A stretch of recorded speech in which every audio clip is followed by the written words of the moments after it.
사도 바울은 지금 복음을 가르치고 있는 중입니다. 정리해 볼게요. 복음이 뭘까요? 로마서 1장 16절입니다. 읽겠습니다.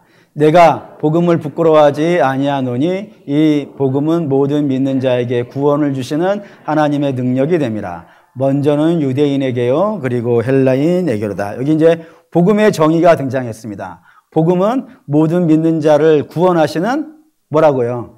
하나님의 능력이라고요. 하나님의 방법이라고요. 사람의 방법이 아니고 사람의 능력이 아니고 오직 하나님의 방법이라 이겁니다. 조금 더 구체적으로 말씀을 드린다면 우리는 모두가 다 죄인이기 때문에 스스로의 능력과 힘으로는 어디에 이르지 못하지만 하나님의 영광에 이르지 못하는 것, 그게 우리의 모습인데 하나님께서 우리를 불쌍히 여기시사 우리를 위해서 누구를 내어주셨다고요? 아들을 무엇으로요? 화목제물로 내어주심으로 말미암아 그 피로 우리가 죄사함 받고 하나님의 자녀가 되었습니다. 이것이 복음이라고 여러분에게 누차에 걸쳐서 말씀을 드렸습니다. 그럼 이제 이게 끝난 거예요, 복음은. 이보다 더 완벽하게 복음을 설명할 수는 없어요. 복음이 끝났고 결론이 완성되어졌는데 오늘 본문에는 이 본문을 결론으로 삼지 않고 그 뒤에 말을 연결시켜버린 게 있단 말입니다. 그런즉 하면서 그 복음에 그것이 끝이 아니고 그 뒤에 다른 결론을 하나 만들었단 말이에요. 그 결론 한번 보시죠. 27절 읽겠습니다. 그런즉 자랑할 데가 어디 있느냐? 있을 수 없느니라. 무슨 법으로냐? 행위로냐? 아니라 오직 믿음의 법이니라 하면서 복음을 설명해 놓고 그것이 끝 이런 게 아니라 그런즉 이 복음을 알았은즉 이제 그 다음은 어디로 가야 된다고요? 자랑하는 것으로 나오면 안 된다라고 하면서 결론을 짓고 있더라 이겁니다. 그러니까 복음을 듣고 나서 나와서는 안 되는 반응이 뭐라고요? 자랑이 나오면 복음을 안 들은 것이고 복음을 모르는 것이다라고 하면서 자랑으로 결론을 가지고 왔다는 사실을 여러분들이 기억하셔야 된다 이겁니다. 왜 그럴까요? 그 이유가 무엇일까요? 그게 중요한 이유가 있습니다. 사실은 이 성경에서 자랑이라고 하는 것을 굉장히 또한 극도로 싫어를 합니다. 얼마나 이게 심한지를 한번 좀 살펴볼까 하는데 먼저 자랑을 성경은 이제 헬라어로 뭐라고 쓰냐면 이렇게 써요. 카우세시스라고 하는 단어를 쓰는데 이 카우세시스라고 하는 단어를 우리식의 느낌을 그대로 살려서 번역을 한다면 자기를 높이는 것입니다. 자기를 다른 사람 앞에 자랑하는 겁니다. 이런 식의 단어예요. 그렇기 때문에 이 단어가 여러분들의 마음속에 와닿는다면 그림이 하나 그려지는 게 있어요. 그게 뭐냐면 에덴이 어떻게 무너지나요? 이렇게 봅니다. 창세기 3장 5절 6절 읽을게요. 너희가 그것을 먹는 날에는 너희 눈이 밝아져 하나님과 같이 되어 선악을 알 줄을 하나님이 아심이니라. 여자가 그 나무를 본즉 먹음직도 하고 보암직도 하고 지혜롭게 할 만큼 탐스럽기도 한 나무인지라. 여자가 그 열매를 따먹고 자기와 함께 있는 남편에게도 주매 그도 먹으니라. 사단의 유혹이 뭐였다고요? 선악과를 따먹으라고 사단이 하와를 유혹을 하는데 그 유혹의 내용이 뭐였어요? 네가 하나님처럼 된다는 거 아니겠어요? 너는 누구예요? 피조물이잖아요. 피조물을 하나님만큼 높아질 수 있다 라고 이야기를 했고 그거에 하와가 꼴딱 넘어간 표현이 먹음직도 하고 보암직도 하고 이생을 자랑할 만큼 그렇게 되어진 건요 홀딱 넘어갔다 이거예요.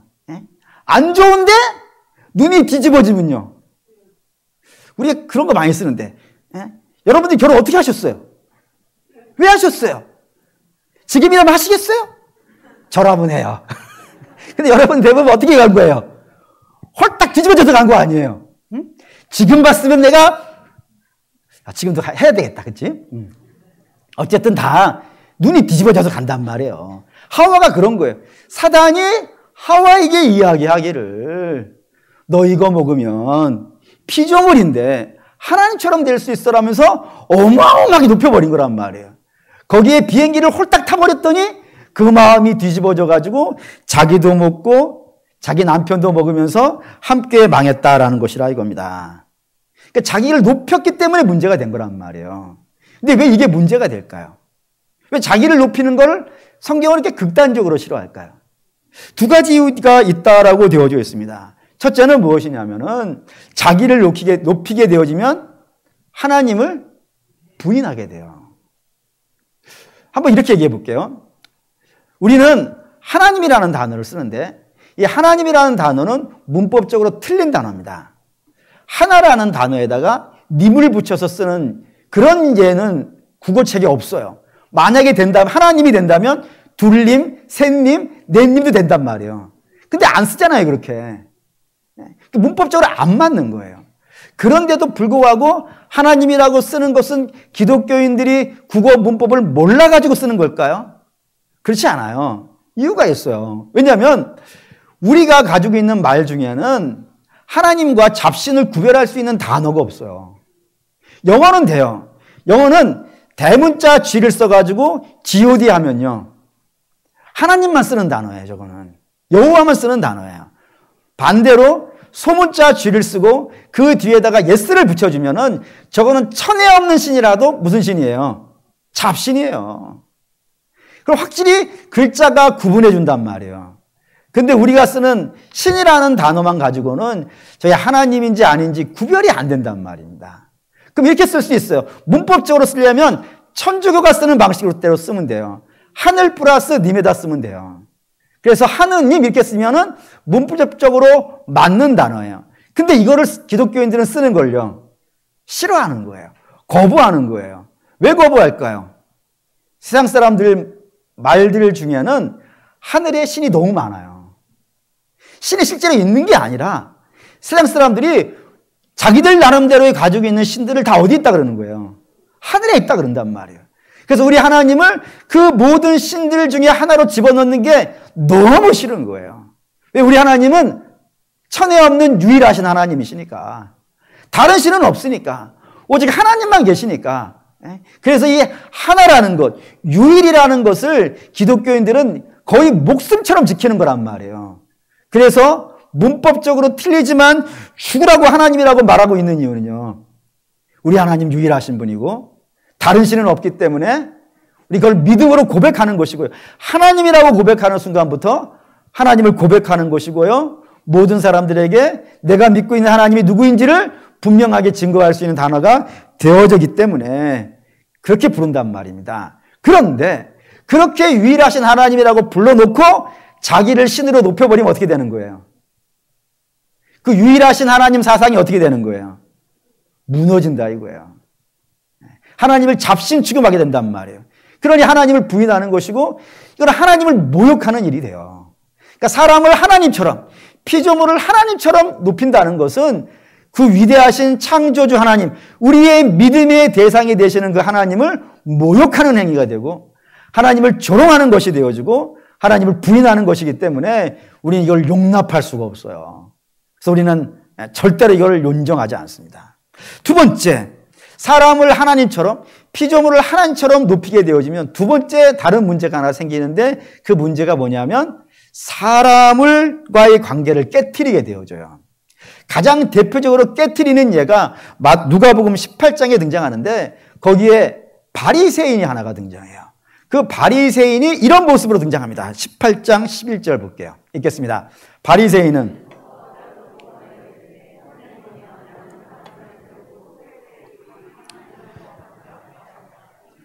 이 세리와도 같지 아니함을 감사하나이다. 여기서 줄을 그어야 되는 것이 오늘은요. 이 세리와도 같지 아니함을이라는 거예요. 이 세리와도 같지 않다는 건 누구예요? 나가 누구죠? 바리새인. 그러니까 바리새인이 자기하고 세리하고 비교해서 내가 저 세리보다 어떻다는 거예요? 더 낫다라고 하면서 자기를 자랑하고 있는 거란 말입니다. 이런 걸 다른 식으로 표현하면 우월의식이 돼요. 그러니까 우월의식이라고 하는 단어는 항상 어떠한 상태에서만 등장하냐면 다른 사람하고 나하고를요 비교해야 돼요. 비교해서 다른 사람은 정죄해야 비로소 내가 멋있어져요. 그게 우월의식이 가지고 있는 단어예요. 근데 이 우월의식이 등장하면 당장이 사람과 사람을 둘을 놓고 비교하게 되면 경쟁이 되죠. 경쟁이 될 때 나타내는 방식이 두 가지가 있다 그래요. 하나는 나를 저 사람보다 높여버리는 거예요. 근데 나를 굳이 높이지 않아도 나를 높일 수 있는 방법이 하나가 더 있답니다. 뭐죠? 여러분들은 안 해보셨나? 아까 1부 예배 때도 해봤더니 뭐 그런 거를 해요? 라고 저를 이렇게 내려 깔아보시는 분들이 종종 있었는데, 뭐 한 번 더 예를 들죠.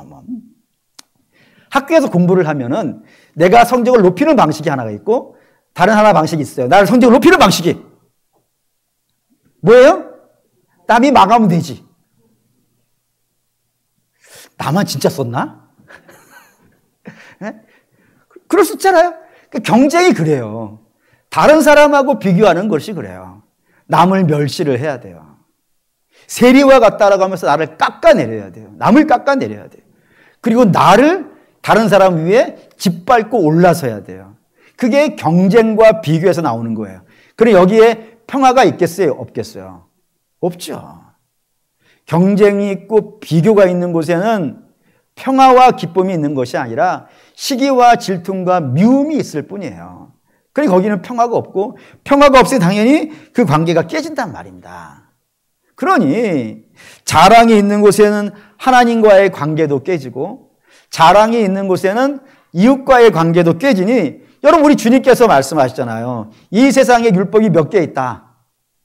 총 613개 있는데 그 613개를 두 개로 요약하면 뭐다? 하나님 사랑하는 것이고, 또 하나는요, 이웃 사랑하는 건데, 자랑하는 순간에 이 두 가지가요 다 깨지잖아요. 그러니 성경은 이 자랑을 좋아할 수가요 없어요. 그래서 이 자랑을 얼마나 싫어하는지, 사람으로 하여금 스스로를 자랑하지 못하게 하기 위해서 성경은 정말로 많은 이야기들을 깔아놨어요. 성경 안에다가 하나님이 깔아놓으셨어요. 한 세 가지만 여러분께 요약해서 말씀을 드려볼게요. 첫 번째는 에덴을 건설하는 장면에도 자랑을 하지 못하도록 만들어냈단 말이에요. 어떤 식으로 등장하냐면, 에덴에 건설하는데 사람이 만들어지는 날, 사람이 만들어지는 순서를 여러분들이 생각하시면 답 나와요. 사람은 언제 만들어져요? 날짜로 말하면요, 마지막 날. 순서로 말하면요, 마지막이에요. 그렇지 않습니까? 여섯째 날, 마지막 순번으로 만들어진 것이 사람이기 때문에 사람 뒤에 만들어진 것이 있어요, 없어요? 없어요. 왜 하나님께서 사람을 맨 마지막에 창조하셨을까요? 사람을 맨 마지막에 만드셔야 되는, 아니, 앞에다 할 수도 있는 것 아니겠어요? 근데 그걸 왜 맨 마지막에 하셨을까요? 이유는 하나예요. 사람이 에덴을 건설하는데 아무런 공로가 없다 이거예요. 만약에 앞에 만들어놨으면 사람은, 하나님이 나무 심어놓으면 거기 위에다 흙 하나 던져놓고 내가 심었어야 할 거란 말이에요. 그것도 못하게 하시려고 모든 걸 다 만들어 놓으시고 너는 들어가서 뭐만 하는 거예요? 누리기만 하는 거예요. 그러니 누리기만 하는 인생이, 에덴에서 자기를 자랑할 것이 있어요, 없어요? 없어요. 자랑을 하려면 공로가 있어야 되지 않겠습니까? 근데 에덴에는 사람의 공로가 하나도 없다니까요.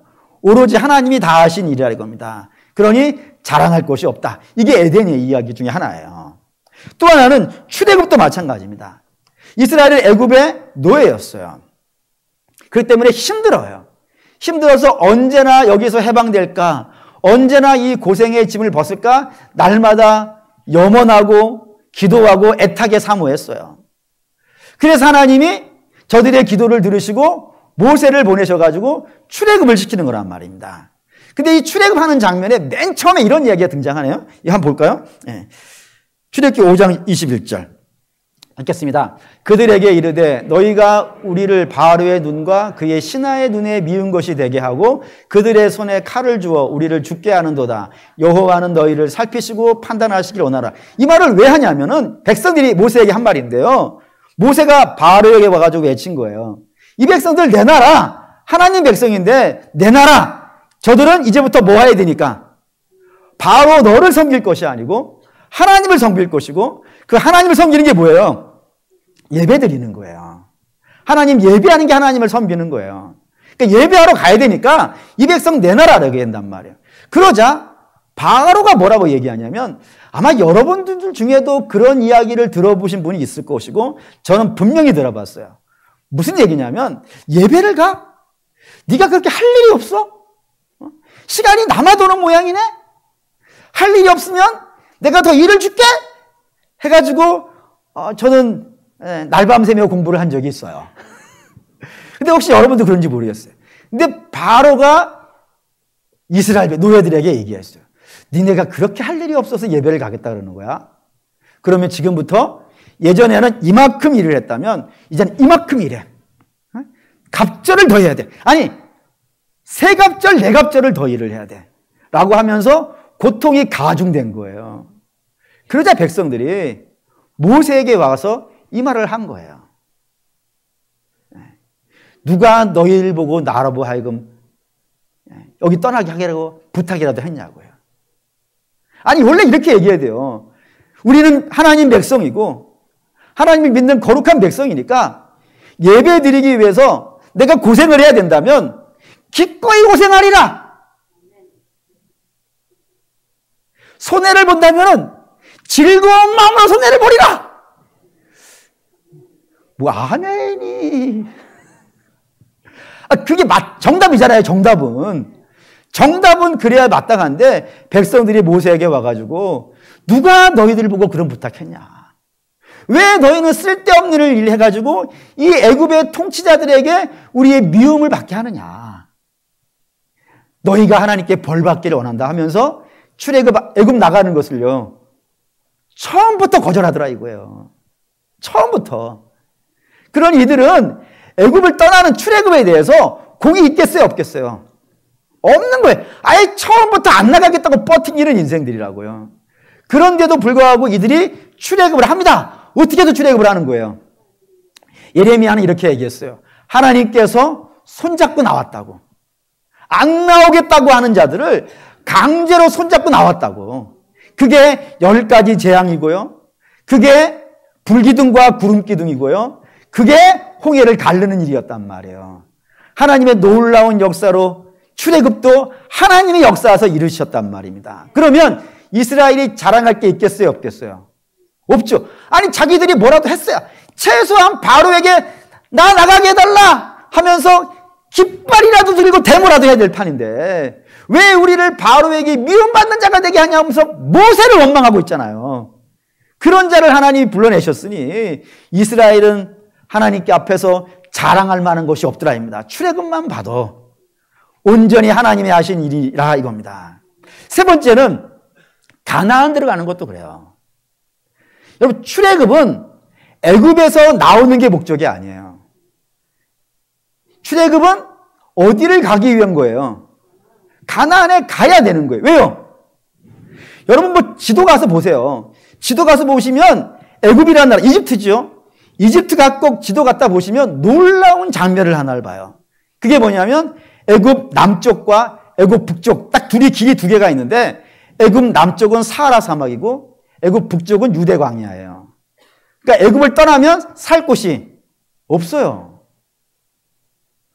사하라 사막에서 어떻게 살아요? 유대 광야에서 어떻게 살아요? 아무리 기적을 경험하고 나와도 광야에서 살기 위해서 애굽을 나온다? 그건 미련한 거예요. 애굽이 오히려 나아요. 거기는 나일강이라도 있어가지고 세계 최대의 곡물 단지이니까 거기 살아야죠. 그러니까 애굽은 나오는 게 목적이 되면 안 돼요. 반드시 애굽을 나오려면 어디를 가야 되는 거예요? 가나안에 가야 돼요. 그런데 이 가나안 가는 것도 이스라엘에게는 심각해요. 왜냐하면 이스라엘이 애굽에서 나왔을 때 홍해가 갈라지고 나왔을 때 하나님 찬양을 하는데 뭐 겁나게 찬양해요. 뭐 미리암이 소고치고 춤추니까 여성들이 다 나와서 찬양하고 막 그렇게 감사하며 나와요. 근데 그 감사 일주일이 안 돼서 망해요. 일주일이 안 돼서 감사가 원방으로 돌변해요. 왜죠? 양식이 떨어져 버렸어요. 양식이 떨어졌다고 해서 하나님 원망해요. 기가 막힌 일이에요. 바다를 가르신 하나님이라면 양식이 없겠습니까? 하나님께 달라 하면 되지 않겠습니까? 근데 그걸 원망으로 답을 했어요. 근데 하나님이 그들에게 만나를 주세요. 또 얼마 지나지 않아서 물 떨어졌다고 하나님 원망해요. 근데 하나님 반석에서 물을 주세요. 또 얼마 지나지 않아서는 부엘라 헤로이라는 곳인데 거기에서는 뭐 고기가 없다고 또 하나님 원망해요. 하나님께서 메추라기를 떨어뜨려 주셔가지고 이 사이에 고기가 낄 만큼 먹게 해주셨다고 되어 있어요. 하나님이 데리고 오시는 거예요. 강제로 끌고 가시는 거예요. 지금 어디까지? 시내산까지 갔어요.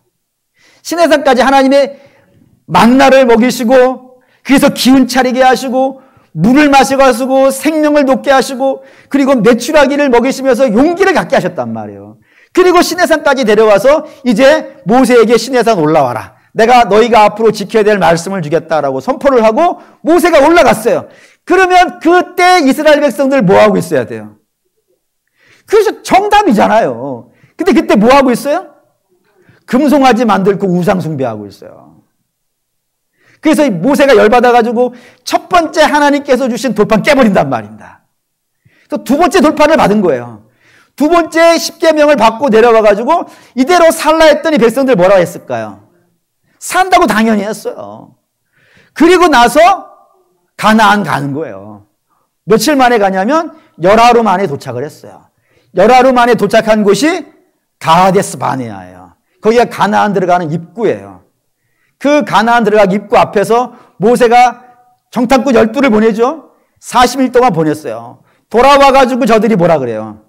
이 땅 좋은 땅이면 틀림이 없지만 이 땅에는 장대한 거인들이 살아서 우리 같은 사람들은 메뚜기 같은 인생들이라 우리는 못 들어간다고 이야기한단 말입니다. 그 말을 듣고 백성들이 뭔 말도 안 되는 소리냐? 바다를 가르신 하나님, 만나와 메추라기를 주시고 반석에서 물이 나게 하신 하나님, 우리 앞에서 불기둥과 구름기둥을 인도하신 하나님이 저 가나안에 살고 있는 저들을 몰아내시지 않겠느냐? 라고 선포해야 됨이 마땅함에도 불구하고 이런 선포는 오직 갈렙과 여호수아만 있다 이거예요. 나머지는 다 어떻게 한 거예요? 하나님 원망하더라 이거예요. 원망하더라고. 그래서 하나님이 이 상태로는 가나안 들어가지 못해 해가지고 저들을 돌려버린단 말이에요. 광야로. 그래서 광야에서 몇 년을 살아요? 40년.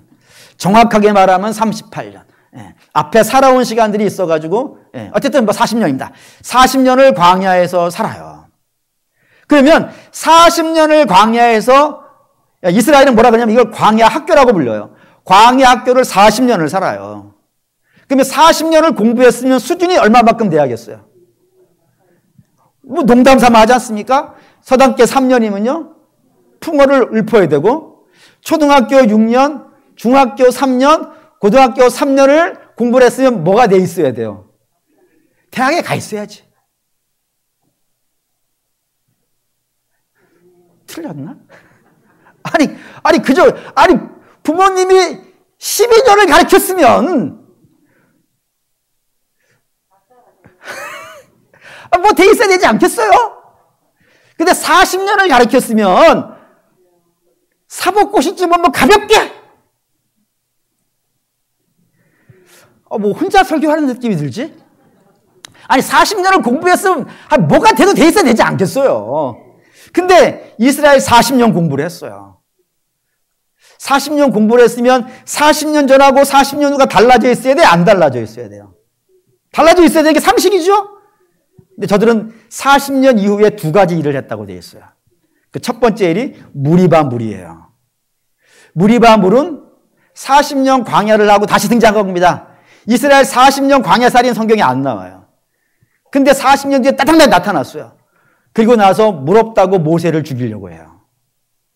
그 말이 무슨 뜻인지 아시겠어요? 40년 공부한 것이요 도루함이 탑을 돼버렸다 이거예요. 40년 전이나 40년 전에도 물 없다고 원망하고 40년을 어떻게 살았겠어요? 날마다 만나가 내렸고 날마다 고기가 내렸고 날마다 반석의 물을 마셨기 때문에 40년 살지 하나님이 안 주셨다면 광야에서 어떻게 40년을 살아요? 그런데도 40년 후에 또 물 없는 것과 하나님 원망하더라 이거예요. 그 두 번째 일은 뭐냐면은 시딤 사건이라고 되어 있어요. 시딤 사건은 이런 거예요. 모압 왕 발락이 이스라엘을 저주하고 싶어서 유프라데스 강에 살고 있는 유명한 무당인 박수 무당인 발람을 부른 거예요. 이스라엘 좀 저주해달라고. 근데 하나님 못하게 하시죠? 못하게 하시는 바람에 세 번의 제사로 이스라엘을 저주하는 것이 아니라 오히려 뭐 해요? 이스라엘을 축복해요.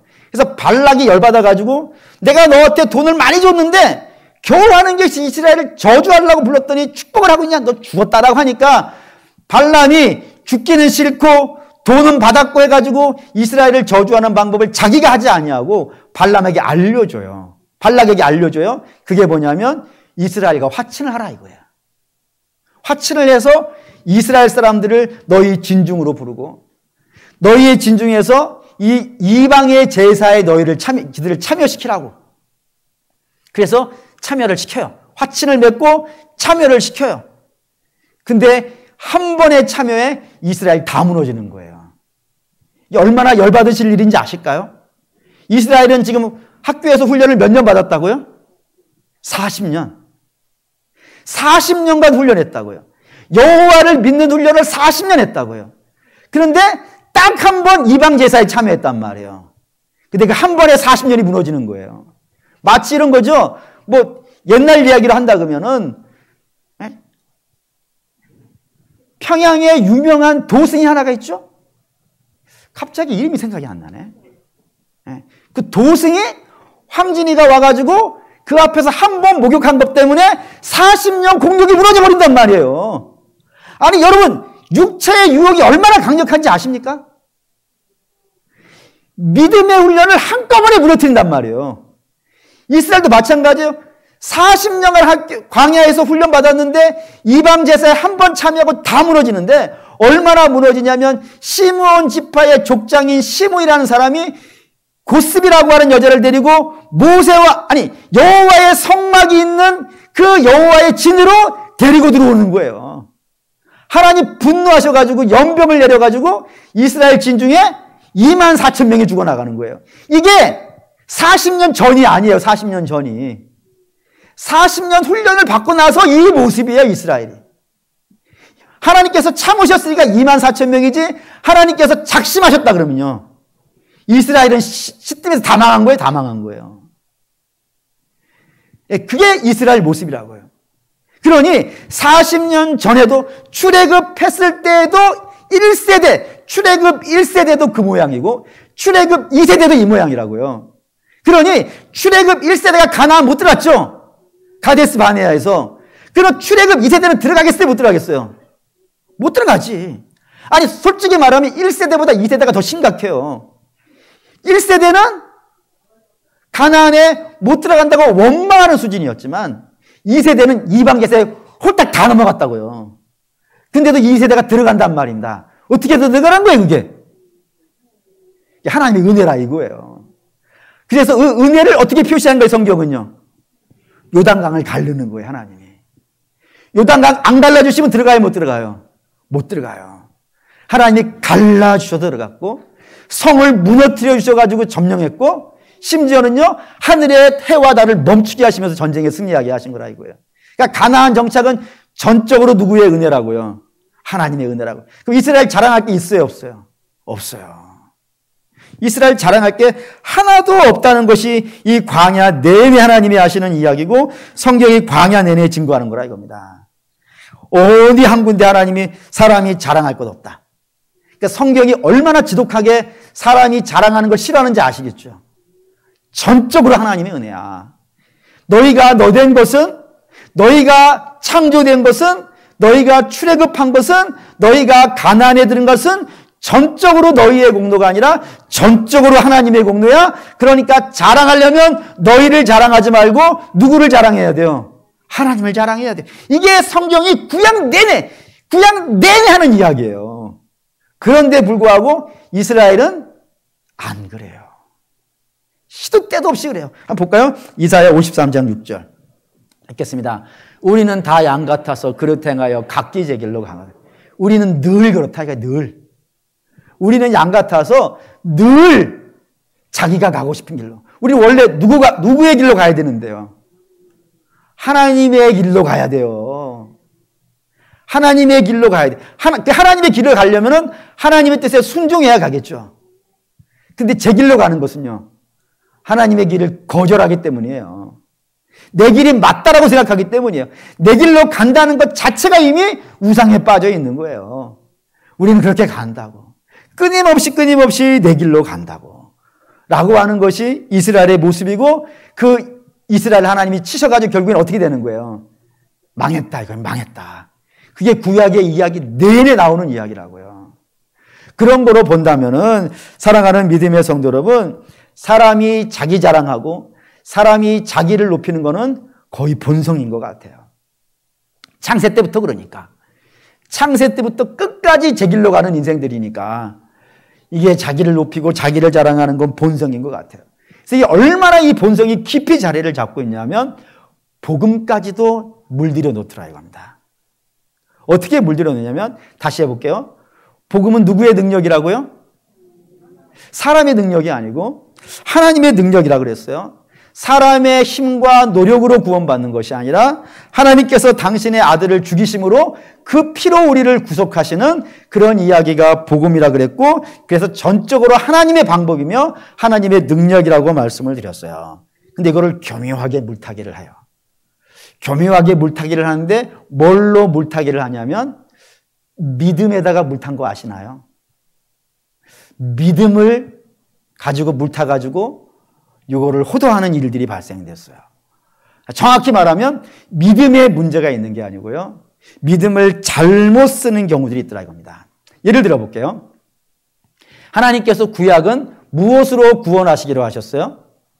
율법으로 구원하기로 하셨어요. 그래서 율법을 행해야 되는데 이스라엘이 율법을 행하더라 못 행하더라. 행하는 자가 없더라 이거예요. 능력과 힘이 딸려서 율법을 행하는 자가 없더라. 그래서 하나님이 저들을 불쌍히 여기셔가지고 새로운 방식을 율법 대신해 주셨는데 그 방식이 뭐라고요? 예수를 믿는 거라고요. 그러니 얼마나 쉽냐 이거예요. 율법을 행하는 거 어려워서 못하는데 예수 믿는 거 얼마나 쉽냐. 그거 왜 쉬운 걸 못하냐. 하나님께서 밥상 다 차려놓고 그 밥상에 와서 먹으라고 하는데 왜 그거 먹는 것도 못하느냐. 나는 먹었고 너희는 거절하고 있다. 그러니 나는 천국에 갈 것이고 너희는 안 먹었기 때문에 지옥에 갈 것이다 라고 믿음을 말한다 이거예요. 그러니까 믿음을 내가 하는 거라고. 내가 믿는 것이고 하나님은 그냥 제시만 하는 거예요. 제시만. 예수를 믿으라고 제시만 해놓고 그 예수를 선택하고 예수를 믿는 건 누가 하는 거예요? 내가 하는 거예요. 그러니 그게 내 공로가 된다 이겁니다. 다시 말하면은 믿음을 자기 의지의 결단으로 이해한단 말이에요. 그래서 내 노력과 내 열심의 행위의 결과물로 믿음을 만들었단 말입니다. 그렇기 때문에 구원은 어떻게 되겠어요, 그러면요? 구원은 내가 한 거예요, 내가. 내가 안 믿었으면 하나님은 구원 못 하시는 거예요. 내가 믿었기 때문에 하나님이 하시는 거예요. 그러니까 원인이 뭐예요, 원인이? 나예요, 나. 나의 의지적 결단과 나의 의지적 노력이 나를 구원한 것이다. 라고 이렇게 이해하게 만들어 놨다 이겁니다. 그때 쓰는 성구 하나가 있어요. 사도행전 16장 31절 읽겠습니다. 이르시되 주 예수를 믿으라 그리하면 너와 내 집이 구원을 받으리라 라고요.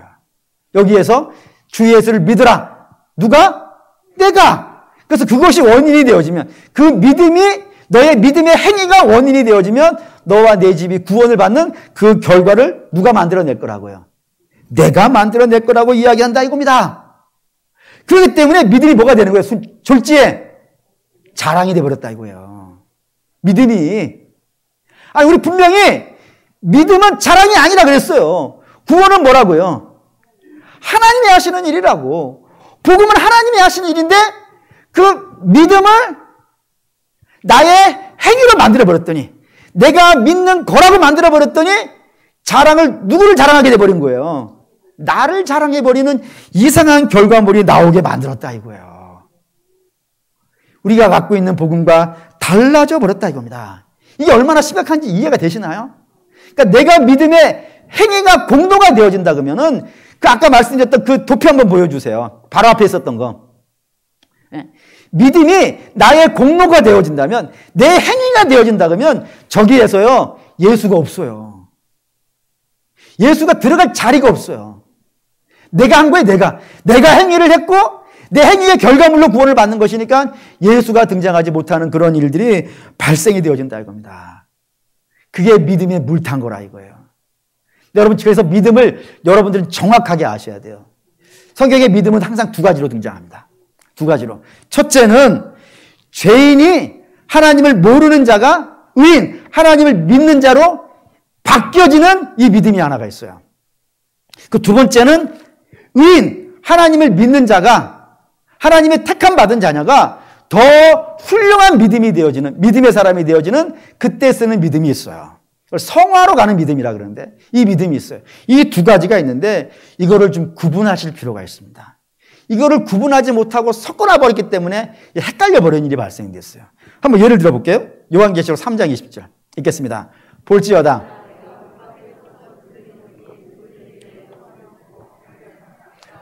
여기 들어가 그로 더불어 먹고 그는 나와 더불어 먹으리라. 여기에 등장하는 내가 문 밖에 서서 두드리노니 너는 문을 열라. 이거는 영접 때 쓰는 성구가 아닙니다.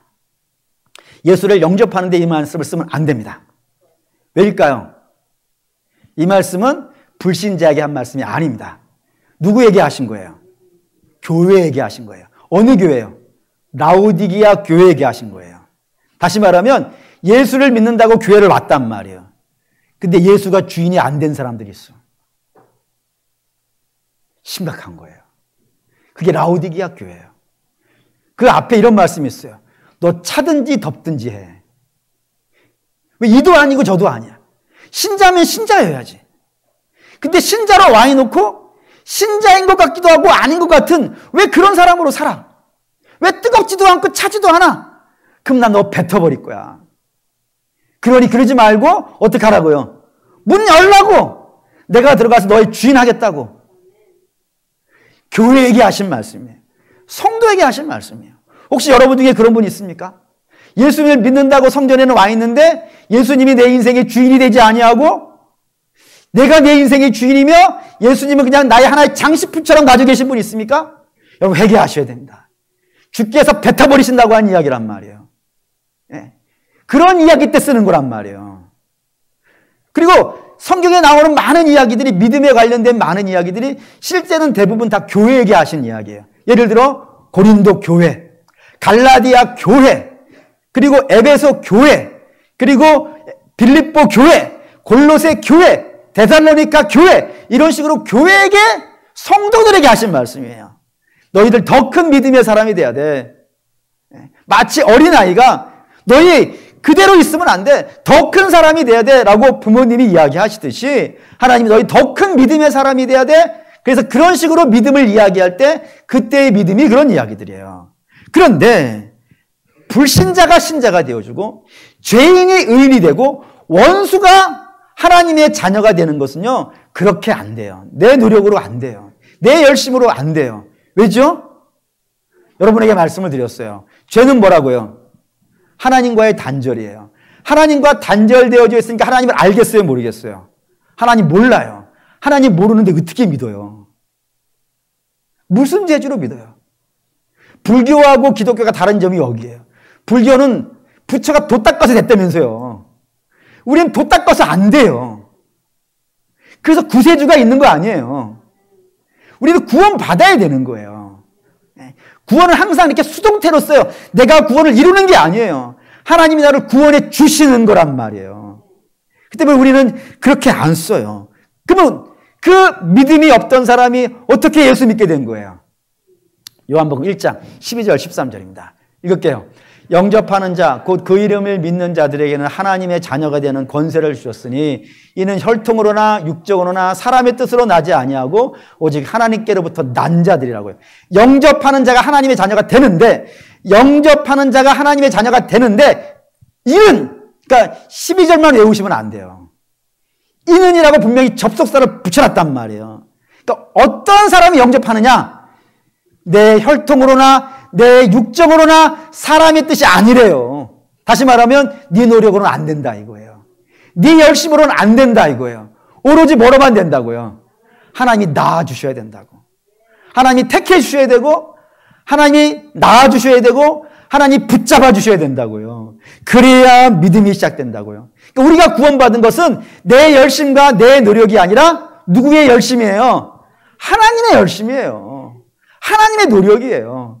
그렇기 때문에 사도 바울이 나는 나를 자랑하지 않는다고, 나는 뭐를 자랑한다고요?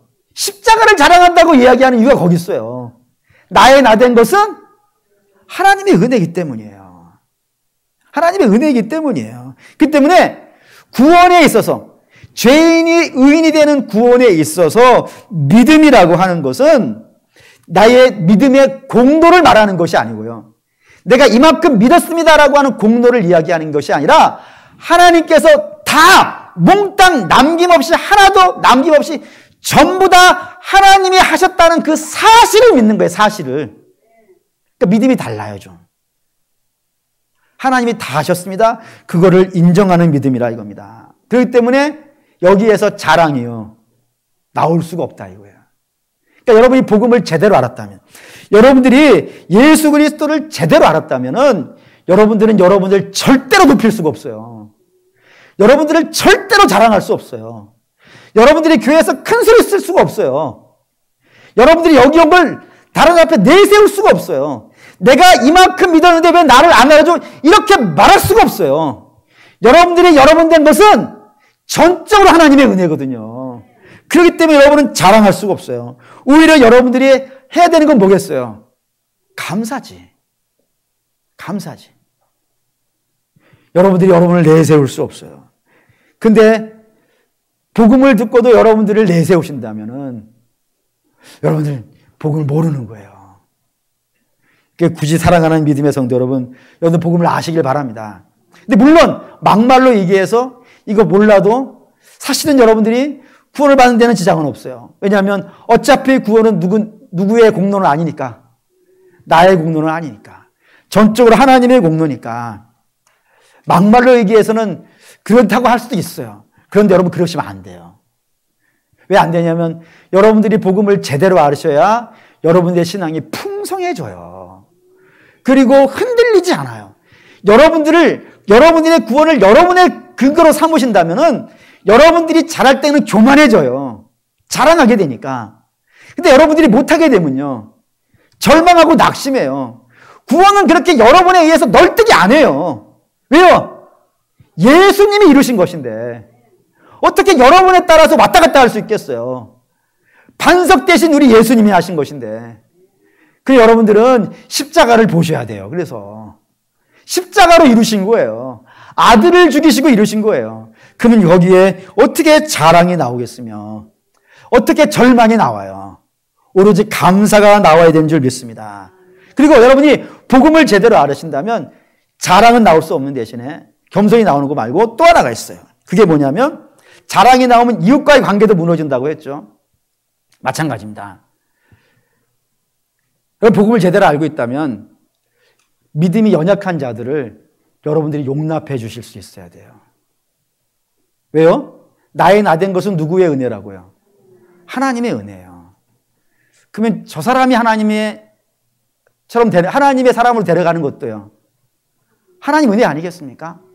그러니 옆에서 휴대폰 보고 있다고 해가지고 낙심하지 마세요. 예배 시간에 졸고 있다고 뭐 그러지 마세요. 자면은 자라 그래요. 아니 그러지 말고 오히려 사랑해 주세요. 오히려 더 기도해 주세요. 하나님, 네. 제가 그래서 부끄럽지만 제가 이 말씀 드렸잖아요. 예배 시간에 자다가 은혜를 입어가지고 목사 된 사람이 하나가 있다고. 그걸 꼭 저라고 얘기해야 알아듣실 필요가 없잖아요. 네? 이것도 얘기했는데. 네? 저를 가르치던 교육 목사님이 저한테 오셔가지고 너는 웬만하면 다른 교회 가라 라고 하셨던 그 소리 들었는데도 불구하고 목사가 된 거는 저만 그런 게 어거스틴도 그랬어요. 아니 사도 바울도 그러잖아요. 나의 나 된 건 전적으로 하나님의 은혜예요. 그러니 휴대폰 보고 있는 친구 보면은 그래 쟤도 저러다가 목사 될 줄 몰라. 그게 신앙인 거예요. 기도해 주시고 권면해 주시고 그러지 말라고 겸손하게 부탁하시고 그러실 필요 있어요. 근데 또 하나 말씀드릴 게 있어요. 믿음이 연약한 자는 하나님의 은혜를 받으시고 믿음이 커져야죠. 언제까지 그 모습으로 있으려고 그래요? 언제까지 휴대폰 모습으로 신앙생활을 하려고 그래요? 언제까지 조는 모습으로 신앙생활을 하시려고 하세요? 그 하나님의 은혜에 대한 모독이지 않겠습니까? 예를 들어 볼게요. 부모님이 자녀를 가르쳐요. 어떻게 가르치나요? 흔히 말해서 등골 빼잖아요. 등골을 빼야 자녀를 가르칠 수 있어요. 그 등골을 빨아먹고 자녀가 자라는 겁니다. 그런데 우리 부모님이 나를 가르치기 위해서 등골을 빼. 그러니 날마다 등골 빼먹는 재미로 살아야지. 이런 자녀 있습니까? 그런 자녀는 나쁜 자녀예요. 오히려 어떤 마음 가져야 돼요? 아, 우리 부모님이 나를 위해서 저렇게 고생하시네. 그러면 내가 이제라도 정신 차리고 내 공부를 잘하지는 못하지만 성적이 잘 나올 자신은 없지만 열심히는 해야지. 최선을 다해서 안 나온 거 어쩔 수 없지. 하지만 나를 왜 이렇게 애쓰시는데 나 열심히 해야지 라고 하는 그런 아름다운 결단이라도 있어야 되지 않겠습니까? 근데 왜 그거를 부모님에게는 적용하시면서 십자가에 달려있는 예수님에게는 그게 적응이 안 될까요? 우리 주님이 나를 낳으시기 위해서 아들을 죽이셨는데 그 은혜를 입어서 내가 신자가 되었는데 나는 왜 여전히 내 직분도 감당하지 못하는가? 왜 예배도 한번 제대로 못 드리는가? 기껏 힘들게 예배 와가지고 겨우 이 정도밖에 못하는가? 라고 하면서 안타까워하면서 회개하고 더 큰 신자가 되려고 하는 욕심이 생겨야 되지 아니하겠습니까? 언제까지 연약한 자로 있으려고 그래요? 그럼 연약한 것이. 그럼 안 된다 이겁니다. 그로 사랑하는 믿음의 성도 여러분, 복음을 알았다 그러면 자랑은 나오면 안 돼요. 왜요? 복음은 자랑을 거부해요. 아주 강력하게 거부해요. 창세기부터 요한계시록까지 거부해요. 대신에 여러분이 내놓아야 되는 답은 세 가지입니다. 첫째, 내게 은혜해 주신 하나님께 감사하는 겁니다. 그리고 연약한 자를 우리 주님이 나를 용납해 주셨듯이 그를 용납해 주시는 겁니다. 셋째, 연약한 자는 잘하고 싶은 거룩한 욕심이 생겨야 됩니다. 이 세 가지로 반응하는, 자랑은 거부하시고 아름다운 것으로 반응하시는 저와 여러분 되시기를 주의 이름으로 축원합니다. 아멘.